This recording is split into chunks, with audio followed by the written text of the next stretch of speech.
अस्सलाम वालेकुम to all of you. उम्मीद करती हूँ आप सब लोग खैरियत से होंगे और अपनी लाइफ को भरपूर तरीके से एंजॉय कर रहे होंगे। तो आज का जो हमारा टॉपिक है वो है एनालिसिस ऑफ वाटर। ठीक है, अब हम वाटर का एनालिसिस करते हैं। ये एक इन्वायरमेंटल केमिस्ट्री का सब्जेक्ट है, ये टॉपिक है। ठीक है, जिसके ऊपर आज हम स्टडी करेंगे। अब हमने एनालिसिस ऑफ वाटर, तो हमें पता है हम लोग किस तरीके से एनालिसिस करते हैं कि सैंपल्स वगैरह को कलेक्ट किया जाता है और उसके बाद जो है उसकी फिर मुख्तलिफ पर्पसेस के तौर पे हम लोग उसकी सैम्पलिंग कर रहे होते हैं। आज जो हम लोग टॉपिक पे डिस्कस करेंगे वो एक पूरा रिसर्च पेपर है जिसके ऊपर रिसर्च की गई, यानी वाटर के सैंपल्स पर स्टडी की गई। उसके मुख्तलिफ जो फिजियो केमिकल्स जो पैरामीटर्स थे उनको स्टडी किया गया, ताकि हमें पता चले कि किसी भी वाटर में उसकी क्वालिटी क्या है, उसकी कंसनट्रेशन क्या है। ठीक है, तो सबसे पहले जो हमारा टॉपिक है वो है analysis of ground water quality using water quality index. Water quality index एक मेथड है जिससे हम लोग पानी के अंदर मौजूद जितने भी कंसनट्रेशंस होती हैं, जितने भी केमिकल पैरामीटर्स होते हैं, उनके बारे में हम स्टडी करते हैं और इस बात का अंदाज़ा लगाया जाता है कि पानी में मतलब पुअर क्वालिटी है या फिर पानी की गुड क्वालिटी है। ठीक है, इसी बेस पे जो है वो वाटर को प्योरीफाई भी किया जाता है। A case study of greater Noida. ठीक है, ये एक नोएडा उत्तर प्रदेश इंडिया का एक डिस्ट्रिक्ट है और डिस्ट्रिक्ट का एक छोटा सा इलाका है नोएडा, जहाँ पे ये स्टडी किया गया। यानी यहाँ से नोएडा का जो इलाका है यहाँ से सारे सैंपल्स को कलेक्ट किया गया। अब जो ऑथर्स हैं जिन्होंने रिसर्च की है वो है मोहित सलीम, अतहर हुसैन एंड गौहर महमूद। ये तीन यहाँ पे रिसर्चर्स हैं जिन्होंने नोएडा के मतलब जो एरिया है वहाँ से पूरा सैंपल्स कलेक्ट किए गए मुख्तलिफ लोकेशन से और उसके ऊपर एक पूरा स्टडी किया। अब अगर हम इसके एब्स्ट्रैक्ट की तरफ देखें तो इसका एब्स्ट्रैक्ट क्या हमें बताता है कि यहाँ पर ये जो पूरा आर्टिकल है वो क्या है। यहाँ पर स्टडी किया गया है अंडरग्राउंड वाटर को, यानी जो अंडरग्राउंड वाटर है उसकी क्वालिटी को प्योरीफाई या उसकी क्वालिटी को चेक करने के लिए इन्होंने ये पूरा एनालिसिस किया है। और किस चीज़ से चेक कर रहे हैं वो वाटर क्वालिटी इंडेक्स है। यहाँ पे 9 फिजियो केमिकल पैरामीटर्स हैं, यानी कैल्शियम है, मैग्नीशियम, क्लोराइड, सल्फेट। ये पूरे यहाँ पर 9 हमारे पास फिजियो केमिकल पैरामीटर्स हैं जिनके ऊपर इस पूरे रिसर्च आर्टिकल में स्टडी किया गया है। ठीक है, और अब इन इन पैरामीटर्स को तो स्टडी कर लिया, लेकिन जो सैंपल्स हैं वो एक सैंपल से हम लोग स्टडी नहीं कर सकते। ठीक है, अगर कंसनट्रेशंस को हमने कंपेयर करना होता है तो उसके लिए हमें किस चीज़ की ज़रूरत होती है कि अलग अलग सैंपल्स हमारे पास मौजूद हों। अगर अलग सैंपल्स हमारे पास मौजूद होंगे तभी हम लोग कंसनट्रेशंस को कंपेयर कर पाएंगे। तो नोएडा के इलाके से ही 10 मुख्तलिफ लोकेशन से जो है वो सैंपल वाटर का कलेक्ट किया गया और ये सारा जो प्रोसेस हुआ है वो 2015 में किया गया। अब जब हमने सैंपल्स कलेक्ट कर लिए, जब पूरी स्टडी पूरा एनालिसिस किया गया, तो इसमें क्या था कि 90% जो वाटर सैंपल्स थे वो उनकी क्वालिटी जो थी वो बहुत अच्छी थी। यानी उसमें कंसनट्रेशंस भी, जितने भी हमारे पैरामीटर्स थे उनकी कंसनट्रेशंस भी अच्छी थी। और जितना भी वहाँ पे अगर हम देखें कि वाटर बॉडीज जो थी उसकी कंसनट्रेशन भी मतलब अच्छी थी। यानी वो वाटर एक तरह से गुड क्वालिटी का था, लेकिन 10% सैंपल ऐसे थे जो कि गुड क्वालिटी के नहीं थे, वो पुअर कैटेगरी में मतलब जा रहे थे। अब उस वाटर को स्टडी करने के लिए यहाँ पे वाटर क्वालिटी इंडेक्स को मद्देनज़र रखा गया, वो मेथड अप्लाई किया गया। अब वाटर क्वालिटी इंडेक्स की जो रेंज होती है वो होती है 16.49 टू 64.55। ठीक है, यहाँ तक इसकी रेंज होती है। अब इस रेंज में जो आते हैं वो वाटर गुड क्वालिटी के होते हैं, लेकिन जो इस रेंज से बाहर होते हैं वो पुअर क्वालिटी में चले जाते हैं। इसलिए इस चीज़ की हमें सबसे ज़्यादा ज़रूरत होती है कि अगर हम पानी को यूटिलाइज़ करें या पानी का हम लोग यूज़ करें तो उससे पहले उसको मतलब उसका ट्रीटमेंट करना बहुत ज़रूरी होता है, क्योंकि अगर हम लोग पुअर क्वालिटी का वाटर कंज्यूम करेंगे, उसकी कंजप्शन होगी तो हमारी बॉडी में मुख्तलिफ तरह के चेंजेस आना शुरू हो जाएंगे। ठीक है, मुख्तलिफ तरह की डिजीज़ डेवलप होना स्टार्ट हो जाएंगी और इसलिए सबसे पहले हमें वाटर को जो है वो चेक करना चाहिए, उसको प्योरीफाई करना चाहिए ताकि हम लोग मुख्तलिफ बीमारियों से बचे जा सकें।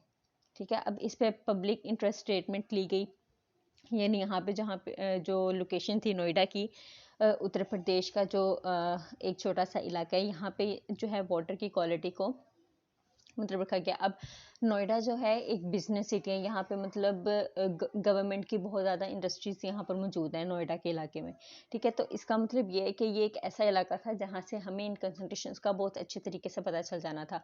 यानी अगर हम 10 हमने लोकेशंस लिए हैं, ठीक है, अगर हम उन लोकेशन में से अपने सैंपल्स कलेक्ट कर रहे हैं तो हमें पता चलेगा कि किस जगह पे किस चीज़ की सबसे ज़्यादा कंसंट्रेशन मौजूद है और किस जगह पे वो कंसंट्रेशन मौजूद है भी या नहीं, ठीक है। तो ये एक ऐसा इलाका था। अब इस पे पब्लिक इंटरेस्ट तो हमारा था ही कि इसकी पूरी क्वालिटी को हमने ऑब्जर्व किया, स्टडी किया, ठीक है, और उसको इस काबिल, उसका ट्रीटमेंट देकर उसको इस काबिल बनाया गया कि ताकि जो मैनकाइंड है वो इसको प्रॉपर तौर पर यूटिलाइज़ कर सके, उसकी कंजप्शन अच्छी बनाई जा सके। क्योंकि पानी तो हर एक की ज़रूरत है, हम पौधों को दे रहे होते हैं, हम जानवरों को दे रहे होते हैं, हम खुद इस्तेमाल कर रहे होते हैं।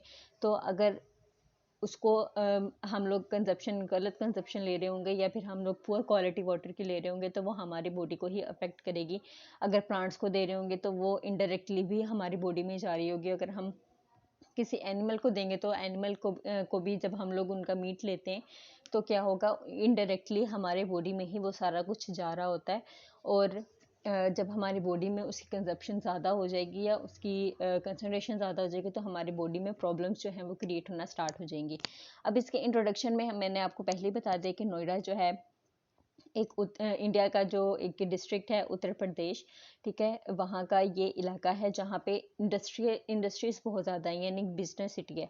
यहाँ पे पूरा इन्होंने मतलब सारा फिल्ट्रेशन लिया, सॉइल सेटमेंट्स के थ्रू उन्होंने पूरा प्योरीफाई किया, पूरे इन्होंने पॉलिसीज़ बनाई जिसके ऊपर हम लोग ऑर्गेनिक इम्प्योरिटीज़ को देख सकते हैं, इनऑर्गेनिक इम्प्योरिटीज़ को मतलब हम यहाँ पे मेजर करेंगे। तो ये सारे यहाँ पे नेम्स दिए गए हैं कि किसने क्या काम किया है, ठीक है, किसने सैंपल्स कलेक्ट किए हैं, किसने मतलब कंसंट्रेशंस चेक की हैं, किसने यहाँ पर मतलब अलग अलग कंसंट्रेशन को, अलग अलग पैरामीटर को किसने चेक किया है। ये पूरा यहाँ पे एक इंट्रोडक्शन में उनके नेम्स और उनके ईयर वगैरह सब कुछ दिए गए हैं। क्योंकि आपको होता है जब एक रिसर्च की जा रही होती है तो रिसर्च सिर्फ 1 साल या 2 साल की नहीं होती, रिसर्च बहुत देर से पहले चल रही होती है। उसके ऊपर एनालिसिस बनाना, उसके ऊपर पूरी एक थ्योरी बनाना, वो मतलब जब उसको पब्लिश किया जाता है तो हमें लग रहा होता है कि सिर्फ ये इसी साल का काम है, लेकिन उससे पीछे बैकग्राउंड पे बहुत ज़्यादा चीज़ें चल रही होती हैं जिससे हमें हर तरीके का सैंपल जो है उसको हम इजीली स्टडी करते हैं, आराम से लेते हैं। क्योंकि टाइम इंटरवल्स हमें बहुत ज़्यादा चाहिए होते हैं कि किस टाइम पे हमारे पास पानी में किस चीज़ की कंसंट्रेशन सबसे ज़्यादा और किसकी कंसंट्रेशन सबसे कम है, ठीक है। इसके बाद है स्टडी एरिया की हम बात करें तो स्टडी एरिया आपको पता है कि ये नोएडा का इलाका है, ठीक है, जहाँ से हमने सैंपल लिया है, जहाँ मतलब जहाँ के पानी को यानी ग्राउंड वाटर को हमने स्टडी किया। ये गौतम बुद्धा नगर की लोकेशन में पाया जाता है, ठीक है, इंडिया के उत्तर प्रदेश जो स्टेट है यानी डिस्ट्रिक्ट वहाँ पे है। और इसका सारा ये लैटिट्यूड वगैरह बताया गया है कि किस तरह से है, इसका लॉन्गिट्यूड बताया गया है।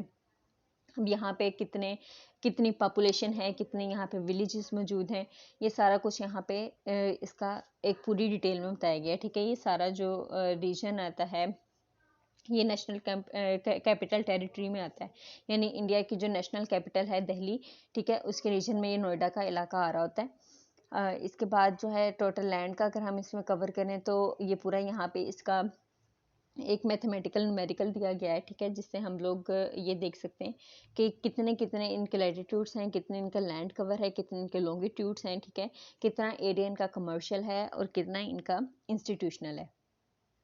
अब यहाँ पे नेटवर्क वगैरह, इसमें सीवरेज का निज़ाम कैसा है, वाटर सप्लाई किस तरह से की जाती है, इनका ड्रेनेज का जो सारा मामला है वो किस तरह है, वो सारा कुछ यहाँ पे डिस्कस किया गया है स्टडी एरिया के इस पॉइंट में, ठीक है। अब यहाँ पे आपको एक पिक्चर नज़र आ रही है, तो ये पिक्चर भी सारी ये मैप शो कर रहा है कि ये किस जगह में मौजूद है, ठीक है। ये आपको नज़र आ रहा होगा कि ये है नोएडा, ये नोएडा का इलाका है जो कि दिल्ली में जो दिल्ली का रीजन है उसके अंदर आता है और ये उत्तर प्रदेश के डिस्ट्रिक्ट में मौजूद है। नेक्स्ट हम बात करते हैं सैम्पलिंग एंड एनालिसिस। अब सैम्पलिंग किस तरह से की गई, ठीक है, जो टोटल नंबर लिए गए सैंपल्स के वो हमने 10 डिफरेंट लोकेशन से लिए थे नोएडा के, ठीक है, उनको स्टडी किया गया, उनको कलेक्ट किया गया, ठीक है। अब हर एक पे जो सैम्पलिंग है उसको हमने अलग अलग तरह से मेंशन किया, ठीक है। जो भी हमने सैंपल कलेक्ट किया उसके ऊपर हमने पॉइंट लगा दिया, उसको लेबल कर दिया कि हमने नोएडा के इस इलाके से ये वाला सैंपल लिया है, ठीक है। अब सैंपल्स के सोर्सेज उन्होंने कौन कौन से लिए थे? जो गवर्नमेंट के हैंडपम्प्स थे, जो गवर्नमेंट ने लगाए थे, जो जनरल हैंडपम्प्स थे, जो ब्रोवेल्स थे, ठीक है, जो जो भी मतलब वहाँ पे इस तरह के पंप्स वगैरह थे जहाँ से अंडरग्राउंड वाटर की सप्लाई की जाती थी, वो सारे उन्होंने वहाँ उन लोकेशंस को लिया और वहाँ से अपने अपने सैंपल्स जो है वो कलेक्ट कर लिए गए, ठीक है। इस तरह से सारे डीमेरिट्स वगैरह उनको स्टडी किया WHO की मदद से, ठीक है। WHO आपको पता है कि वर्ल्ड हेल्थ ऑर्गेनाइजेशन एक पूरा हमारे पास स्टेट है जहाँ से हमें पता चलता है क्या चीज़ हमारे लिए ज़रूरी है, क्या चीज़ हमारे लिए ज़रूरी नहीं है, किसके मतलब हज़ार्डस जो हमारे पास सिम्टम्स हैं वो कोज हो रहे होते हैं, किस चीज़ की वजह से हमें मतलब डिजीज़ हो रही होती हैं, ये सारा WHO के मामले में आता है, ठीक है। ये सारा कुछ वो डिसाइड कर रही होती है, ठीक है। अब हमारे पास है वाटर क्वालिटी इंडेक्स डिटर्मिनेशन। अब हमने सैंपल्स ले लिया, ठीक है। सैंपल्स को हमने अच्छे तरीके से स्टडी कर लिया।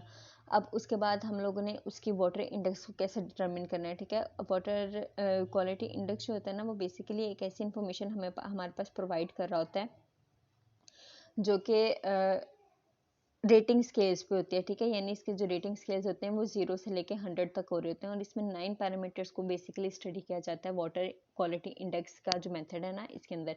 वो 9 क्वालिटी जो पैरामीटर्स हैं वो मैंने आपको बताए, जो कि है कैल्शियम, मैग्नीशियम वगैरह, और जो हम टोटल हार्डनेस मतलब स्टडी करते हैं, उसके अल्कलिनिटी को जो हम लोग स्टडी कर रहे होते हैं, कितने सॉलिड्स जो हैं वो उस सैंपल में डिसॉल्व होते हैं, वो सारा कुछ इसमें हम लोग स्टडी कर रहे होते हैं और उसका वेट वगैरह हम लोग करते हैं, उसके सारे डीमेरिट्स हम लोग करते हैं, ठीक है। अब यहाँ पे एक केमिकल इक्वेशन आपके पास आ रही है, ठीक है। ये सारा कुछ हमारे पास एक इक्वेशन आ रही है जिसके थ्रू हम लोग इसका इंडेक्स फाइंड करके हम लोग एक टेबल क्रिएट करते हैं जिससे हमें पता चलता है कि किस तरीके से हमारे पास कितनी कंसंट्रेशन आ रही है, ठीक है। अब कंसंट्रेशन जितनी भी आएगी किसी भी पैरामीटर की, वो सारा कुछ हमें बताएगा कि अगर उसकी क्वालिटी लो है तो वो हमारे लिए हज़ार्डियस है या नहीं है, वो फैटल डिजीजेस कोज कर सकती हैं या नहीं कर सकती, ठीक है। अब अगर किसी कंसंट्रेशन नॉर्मल है, ठीक है, जितनी रिक्वायर्ड होती है वो कितने किस सैंपल में है, ठीक है। इसके अलावा अगर किसी में हाई कंजप्शन हो रही है यानी हाई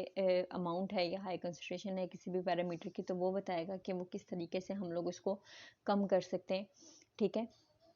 नेक्स्ट हम बात करते हैं जो भी हमने वाटर इंडेक्स क्वालिटी को जो हमने डिटर्मिन किया उसके हमारे पास रिजल्ट्स क्या क्या है, ठीक है। सबसे पहले यहाँ पे उन्होंने हमें बताया कि नोएडा जो है ये एक उत्तर प्रदेश का एक बिजनेस सिटी है जहाँ पे इंडस्ट्रीज़ बहुत ज़्यादा हैं और यहाँ पे मतलब गवर्नमेंट का बहुत ज़्यादा यहाँ पे काम है।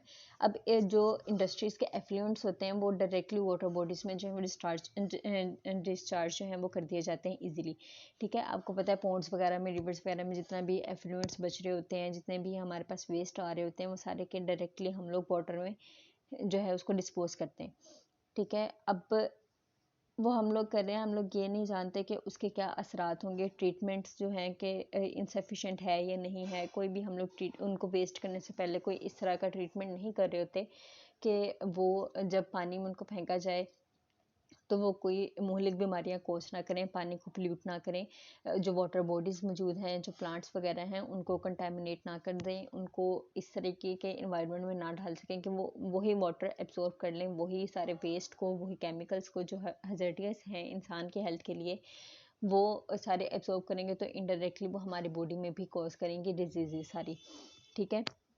तो इसके लिए इन एफ्लुएंट्स को मतलब सबसे पहले ये चाहिए कि उनको ट्रीटमेंट प्रॉपर दिया जाए ताकि वो कोई नुकसान आगे प्रोड्यूस ना कर पाएँ। अब अगर हम देखें यहाँ पे फिजियोकेमिकल पैरामीटर्स को, अगर हम देखें वो बारी-बारी जो हमने हर सैंपल में से हर पैरामीटर को कलेक्ट किया, उसके बारे में स्टडी किया, उसकी कंसंट्रेशन के बारे में स्टडी किया, तो वो यहाँ पे उन्होंने हमें अब डिटेल से थोड़ा बताया कि हर सैंपल में किस तरह से हमारे पास ये पैरामीटर्स आए थे। अब अगर हम बात करें कैल्शियम की, कैल्शियम आपको पता है कि हमारी बॉडी में मस्कुलर कंसंट्रेशन को जो कंट्रैक्शन होती है उसको कॉज कर रहा होता है, ठीक है। वो सर्व उसकी तरह काम कर रहा होता है, मसल कंट्रैक्शन के लिए काम कर रहा होता है, ब्लड क्लोटिंग अगर हमें कोई डैमेज हो जाता है, ठीक है, तो मतलब चोट वगैरह लग जाती है, ब्लीडिंग होती है, तो उसको ब्लड क्लोटिंग के लिए हम लोग ये कैल्शियम जो है वो अपना किरदार करता है और नर्व ट्रांसमिशन के तौर पे भी ये यूज़ करा जाता है। लेकिन अगर हम कैल्शियम की लो अमाउंट लेंगे तो वो किस चीज़ का रिस्क इंक्रीज़ करती हैं, वो ये नेफ्रोलिथेसिस इनको कोज करते हैं, जो नेफ्रॉन का सारा हमारा प्रोसेस है उसको लो कर देते हैं। ओस्टियोपोरोसिस होती है, हाइपरटेंशन हो रही होती है इससे, कोलोरेक्टल कैंसर जो है वो प्रोड्यूस हो रहे होते हैं, कोरोनरी आर्टरीज के लिए डिजीजेज होती हैं, ओबेसिटी हो रही होती है, ठीक है, इंसुलिन की रेजिस्टेंस जो है वो मतलब इंक्रीज कर जाती है। लेकिन अब हम हाई कंटेंट अगर लें कैल्शियम और मैग्नीशियम का पानी में, जो कि ये सारी चीज़ें कॉज कर रही होती हैं जो भी हमारे पास हैं, तो ये एक हमारे लिए इनको अवॉइड करना चाहिए, क्योंकि अगर हाई कैल्शियम और हाई मैग्नीशियम होगा तो उससे क्या होगा, जो हमारे किडनीज हैं, जो हमारे ब्लेडर हैं, उनके अंदर जो स्टोन्स है ना वो बनना स्टार्ट हो जाएंगे। किडनी स्टोन और ब्लैडर स्टोन का जो है वो कॉज बन रहा होता है अगर हम हाई कंटेंट लेंगे कैल्शियम और मैग्नीशियम का, ठीक है। अब हाईएस्ट कैल्शियम की वैल्यू जो ऑब्जर्व की गई वो कितनी की गई थी, वो 88 mg जो है वो इंडेक्स पे जो हमारे पास शो हुई है, आपको ग्राफ में शो हो रहा होगा कि हमें जो हाईएस्ट 10 है, ये S10 पर जो हमारे पास वैल्यू शो हुई थी वो हाईएस्ट कितनी थी 88, और अगर हम लोएस्ट देखें तो वो तकरीबन 11 बन रही थी, 11 mg, ठीक है। अब S6 और S8 में जो है हमारे पास ये एक डिफरेंस था, S1 में हमारे पास 11 थी और S10 में हमारे पास जो है वो 88 थी। अब दो लोकेशन ऐसे थे, यानी S6 एंड S5, जहाँ पे हमारे पास कंसंट्रेशन जो है वो थोड़ी हाई आ रही थी। अब हमारे पास जो नेक्स्ट पैरामीटर है वो है मैग्नीशियम। अब मैग्नीशियम की डेफिशिएंसी की अगर हम बात करें तो ये बहुत सारे रिस्क जो है वो ह्यूमन में जो है वो इंक्रीज कर रहा होता है, यानी अगर मैग्नीशियम की कमी होगी तो हमें हाइपरटेंशन रहेगी, ठीक है, उसको कंस्ट्रिक्शंस रहेगी, एथेरोस्क्लेरोटिक वेस्कुलर डिजीजेज हमारे पास रहेंगी, कार्डिक एक्लेम्शिया होगा, ठीक है, जो प्रेग्नेंट वुमेन्स होती हैं उनके अंदर ये कार्डिक एक्लेम्शिया होता है, यानी हार्ट बीट जो है वो कम होना स्टार्ट हो जाती है, एक्यूट मायोकार्डियल इन्फेक्शंस होंगे हमें, ठीक है, ओस्टियोपोरोसिस होना स्टार्ट हो जाएगी। हाई जो हमारे पास मैग्नीशियम की कंसंट्रेशन है वो मैं आपको पहले भी बताया कि किडनी स्टोन और ब्लैडर स्टोन के तौर पर जो है वो अराइज होती है ह्यूमन बॉडी में। अब अगर हम ग्राफ की बात करें तो इस ग्राफ में जो हाईएस्ट मैग्नीशियम की वैल्यू ऑब्जर्व की गई वो 37 mg जो है वो इंडेक्स पर शो की गई एट S10 पर, और लोएस्ट वैल्यू अगर हम देखें तो वो उसकी लोएस्ट वैल्यू है 6, ठीक है, जो कि S6 और हमारे पास S8 पर हमें शो हुई है। नेक्स्ट हम देखते हैं क्लोराइड कंसंट्रेशन, ठीक है। अब क्लोराइड कंसंट्रेशन आपको पता है कि नेचुरल वाटर में प्रेजेंट होता है लीचिंग की वजह से, जो कि क्लोराइड कंटेनिंग रॉक्स होती हैं और जो सॉइल में डिस्चार्ज होते हैं एफ्लुएंट्स केमिकल्स के, केमिकल इंडस्ट्री से या आइसक्रीम प्लांट से, वो सारे क्लोराइड जो हैं वो हमारे पास वाटर, नेचुरल वाटर में मौजूद होते हैं। अगर हम हाई कंसंट्रेशन लेंगे इसके क्लोराइड की तो ये क्या होगा, हमारे हार्ट के लिए और हमारी किडनी के लिए बहुत सारी डिजीज़ जो हैं, ऐसी डिजीज़ जो हार्मफुल होती हैं वो कॉज करेगा, और इसके अलावा इंडाइजेशन होगा, टेस्ट पैलेटेबिलिटी होगी, ठीक है, टेस्ट ख़राब हो जाएगा आपका पूरा, क्रोजन होगी, ये सारी चीज़ें हमारे हाई कंसंट्रेशन ऑफ क्लोराइड की वजह से कॉज हो रही होती हैं। नेक्स्ट अगर हम बात करें तो इसके हाईएस्ट वैल्यू जो हमने ऑब्जर्व की है इस ग्राफ में, या जो हमने वाटर क्वालिटी इंडेक्स जो हमने डिटर्मिनेशन की थी उसमें हमारे पास 170 mg आई थी S10 पर, और लोएस्ट अगर वैल्यू देखें तो वो 16 हमारे पास थी S6 पर, ठीक है। नेक्स्ट हमारे पास जो है सल्फेट कंसनट्रेशन। अब सल्फेट क्या है, कंटेमिनेटेड वाटर और जितना भी वेस्ट वाटर होता है उसमें सल्फेट की जो कंसनट्रेशन होती है वो सबसे ज़्यादा हाई होती है, क्योंकि उसमें गैस्ट्रो इंटेस्टिनल जो हमारे पास इरिटेशन है वो कोज हो रही होती है, और ये सारी किसकी वजह से प्रोड्यूस हो रही होती हैं, ये सारी कंसनट्रेशन की वजह से प्रोड्यूस हो रही होती हैं, जो कि सल्फेट की हम हाई कंसनट्रेशन यूज़ कर रहे होते हैं, ठीक है। अब अगर हम इस जो हमारे पास सैंपल्स थे उनमें अगर हम बात करें तो इसकी हाईएस्ट सल्फेट की जो हमने कंसनट्रेशन या वैल्यू जो हमने ऑब्जर्व की वो S10 पर की है 15 mg, और इसकी लोएस्ट वैल्यू जो हमने ऑब्जर्व की है वो S6 और S9 पर की है, जो कि है 2 mg, ठीक है। अब अगर हम टोटल हार्डनेस की बात करें, ठीक है, तो टोटल हार्डनेस आपको पता है हार्डनेस किस वजह से होती है, किसी भी पानी में बाइकार्बोनेट की वजह से। बाइकार्बोनेट किसके हो सकते हैं, वो कैल्शियम के हो सकते हैं और मैग्नीशियम के। इन दोनों के जो कार्बोनेट्स होते हैं ना, बाइकार्बोनेट से टेम्परेरी हार्डनेस क्रिएट करते हैं, ठीक है। लेकिन अगर हम परमानेंट हार्डनेस की अगर बात करें तो वो किसकी वजह से हो रही होती है, वो क्लोराइड, सल्फेट और नाइट्रेट्स जो होते हैं कैल्शियम के और मैग्नीशियम के, इनकी वजह से हो रहे होते हैं। क्योंकि जब परमानेंट हार्डनेस होती है तो आपको पता है उसकी वजह से सोप कंजप्शन बहुत ज़्यादा हो जाती है। ठीक है, इसके अलावा इसके साथ मतलब क्या, अगर सोप कंसनट्रेशन ज़्यादा होगी तो क्या होगा, कैल्सिफिकेशन ज़्यादा हो जाएगी हमारी आर्टरीज में। इसके अलावा यह हमारे वाटर सप्लाई सिस्टम को, जो भी हमारा फॉर्मिंग स्केल होता है उसमें भी मतलब उसमें भी इफेक्ट होता है। यूरिनरी कंक्रीशंस जो हैं, स्टमक डिसऑर्डर, इसकी वजह से कोज होते हैं। ठीक है, किडनीज की डिजीजेस कोज हो रही होती हैं, ब्लैडर की डिजीजेस बहुत ज़्यादा कोज हो रही होती हैं due to hardness of water, permanent hardness of water. ठीक है, अगर हम इसकी टोटल हार्डनेस देखें जो भी हमने सैंपल में ऑब्जर्व की, तो वो हमने S10 पर 295 mg हमने ऑब्जर्व किया, और लोएस्ट वैल्यू अगर हम देखें तो 52 mg ऑब्जर्व की है, जो कि S6 पर हमने ऑब्जर्व की। ये पूरा आपको ग्राफ नीचे शो हो रहा है कि हर सैंपल में ये सैंपल है, यानी S1 सैंपल 1 सैंपल 2 सैंपल 3, हर सैंपल में उन्होंने बताया कि किसके मिकदार किस पैरामीटर की कितनी आई है। ठीक है, ये ग्राफ इसलिए बनाया गया है यहाँ पर। अब हम देखते हैं फ्लोराइड कंसंट्रेशन।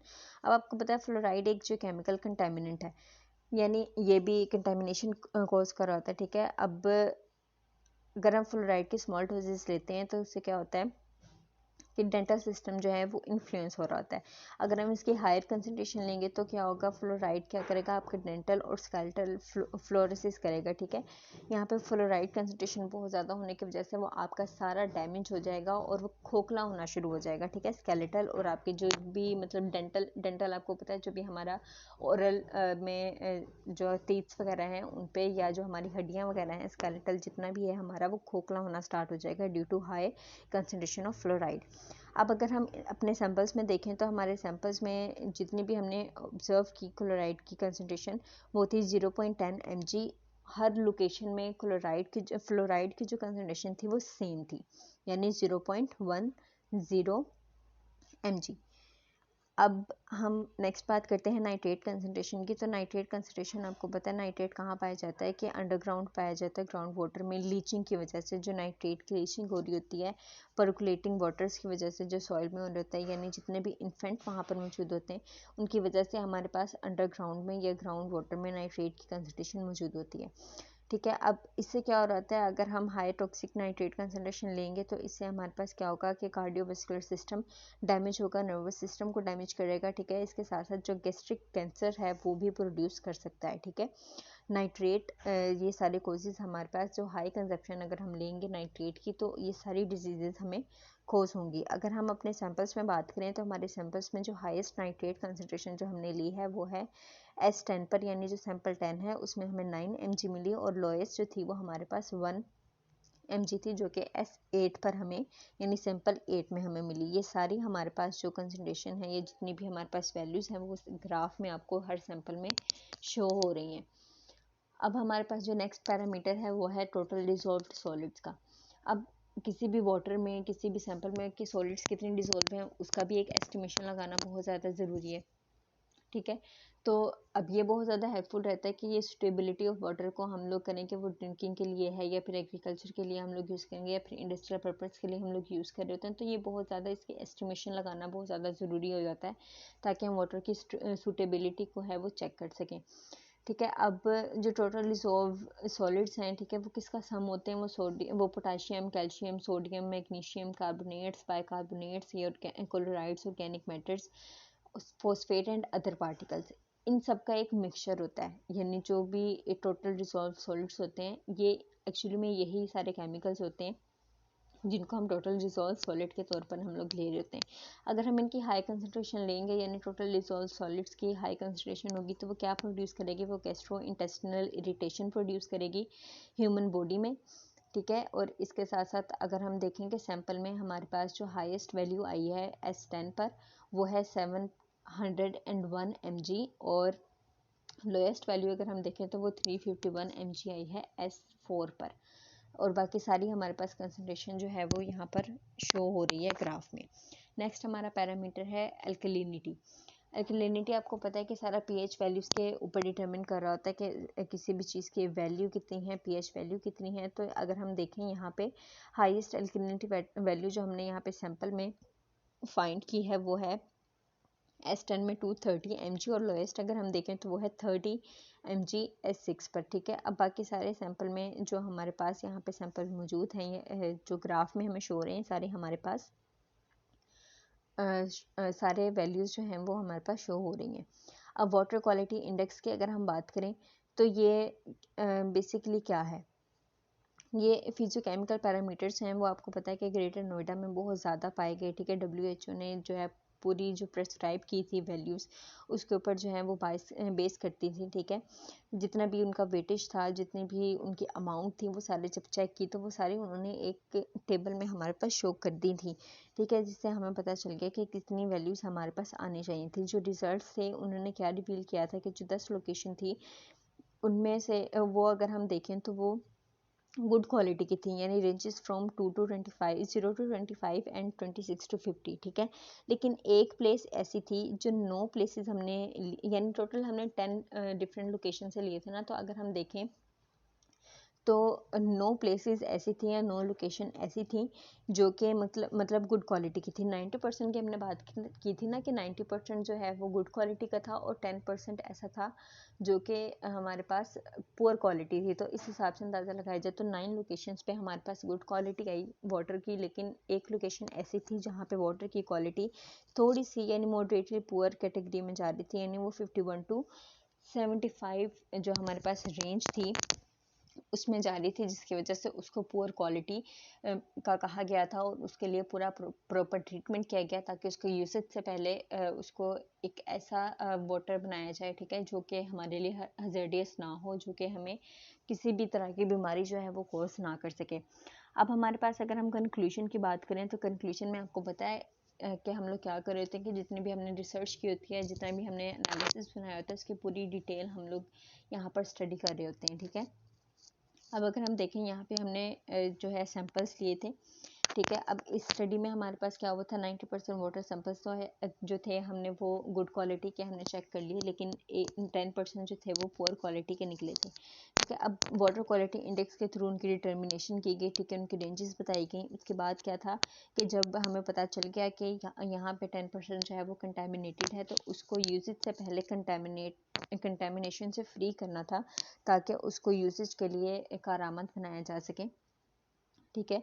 जो रेन वाटर होते हैं वो भी हार्वेस्टिंग करते हैं स्ट्रक्चर्स में, वो भी बहुत ज़्यादा जो है वो पोल्यूशन वगैरह कॉज कर रहे होते हैं, क्योंकि बहुत ज़्यादा केमिकल्स जो हैं वो इंडस्ट्री से एयर पोल्यूशन में जो जा रहे होते हैं स्मोक के तौर पर, वो भी सारे रेन वाटर में जा रहे होते हैं। और जब वो रेन वाटर किसी भी जब बारिश होती है तो ठीक है, वो बारिश का पानी जो फ्रेश वाटर है उसमें डिज़ोल्व हो रहा होता है, यानी उसमें मिक्स हो रहा होता है, तो जितने भी कंटामिनेशन होती है वो सारी उसमें जा रही होती है, ठीक है। अब इसमें हमने पूरे पब्लिक की अवेयरनेस ली, ठीक है, उनको पूरा मतलब बताया है कि किस किस क्वालिटी में जो है मतलब किस लोकेशन पे क्वालिटी अच्छी है, किस लोकेशन पे क्वालिटी अच्छी नहीं है, पूरी अवेयरनेस कोर्स की गई, ठीक है। डिवेलपर्स को भी सारा मतलब टॉयलेट्स के तरीके में भी ह्यूमन बींग्स को यानी वाटर पोल्यूशन से सेव किया गया, उनको एक्नॉलेजमेंट दी गई कि आप लोग किस तरीके से अपने वाटर को जो है वो गुड क्वालिटी का बना सकते हैं, कि जितने भी एफ्लुएंट्स जो इंडस्ट्री से वेस्ट के तौर पर हम लोग डिस्चार्ज कर रहे होते हैं वाटर बॉडीज़ में, तो उनको पहले एक ऐसा ट्रीटमेंट दिया जाए जिससे वो जो वेस्ट हैं वो नुकसान ना पहुंचा सकें, वो हज़ार्डियस ना रहें। तो पहले उनको डिस्चार्ज करने से पहले कुछ ट्रीटमेंट्स प्रोवाइड किए जाए, जितनी भी एक्नॉलेजमेंट थी वो सारी पब्लिक को प्रोवाइड की गई। इसमें पूरा हमारे पास ये कंक्लूजन ये निकला था, ठीक है। अब यहाँ पे कुछ रेफरेंसेस हैं हमारे पास जो कि इस पूरी स्टडी से रिलेट करते हैं। अब ये जो समरी है, ये समरी वो समरी होती है जिसमें हम लोग पूरे स्टडी को मतलब पूरा जितना भी आर्टिकल होता है उसको स्टडी करते हैं और फिर जो हमें इससे बात समझ आ रही होती है हम इस समरी में वो लिख रहे होते हैं, ठीक है। तो इससे हम लोग अंदाज़ा लगा सकते हैं कि ये समरी सारी वही है जो हमने पूरी स्टडी की, ठीक है। ये समरी मैंने खुद बनाई, यहाँ पे आपको इसका थोड़ा सा मतलब दे देती हूँ ओवरव्यू के किस तरीके से इसकी समरी बनाई गई। इसमें हमने क्या स्टडी किया, इसमें हमने ये स्टडी किया कि वाटर को हमने कहाँ से लिया, ठीक है, उसके हमने क्या स्टडी करना था, उसके पैरामीटर्स कौन कौन से थे और उन पैरामीटर्स की कंसंट्रेशन को हमने किस तरीके से फाइंड आउट किया, ठीक है। वाटर क्वालिटी इंडेक्स का मेथड हमने यूज़ किया यहाँ पर, और हर क्वालिटी या हर कंसंट्रेशन को जो है वो हमने चेकआउट किया, उसके प्रॉपर ग्राफ्स बनाए गए, ठीक है। उसकी रेंजेस हमने बताई कि रेंज उसमें कितनी थी और कितना मतलब हमने किस क्या हमने देखा है इसमें कौन से मतलब पैरामीटर्स हैं, कौन से पैरामीटर्स किस जगह पे ज़्यादा हैं, किस जगह पे कम है, ये पूरा हमने इसमें स्टडी किया। और हमने लास्ट पे ये भी बताया कि जो कंक्लूजन इन्होंने निकाला था, जो भी रिसर्चर्स थे, जो ऑथर्स थे जिनका ये आर्टिकल है, उन्होंने क्या कंक्लूजन निकाला था कि ऐसा मतलब कोई मेथड लेकर आना चाहिए कि जो इंडस्ट्रियल वेस्ट है उसको रिलीज़ करने से पहले उनको एक ऐसे ट्रीटमेंट से गुजारा जाए कि वो हार्मफुल ना रहें, और आवाम को जो है या जितनी भी हमारी पब्लिक है उसको एक्नॉलेजमेंट दी जाए, उनको अवेयरनेस प्रोवाइड की जाए कि वाटर को हम किस तरह से पोल्यूशन से बचा सकते हैं, और उसको कंजप्शन के तौर पर हम लोग लेते हैं। यानी अगर हम गंदा पानी पियेंगे तो हमारे अंदर ज़ाहिर बात है एफ्लुएंट्स जो हैं उनकी कंसनट्रेशन ज़्यादा हो जाएगी, और ज़्यादा कंसनट्रेशन होने की वजह से हम मुख्तलिफ बीमारियों का शिकार हो जाएंगे। तो हमें किस तरीके से अपने पानी को जो है वो पोल्यूशन से बचाना है, और किस तरीके से हम लोग वाटर को प्योरीफाई करके हम ईज़िली उसको पीने के काबिल बना सकते हैं। ये था आज का हमारा पूरा टॉपिक। होप सो आपको समझ आई होगी। Thank you so much. अल्लाह हाफिज़।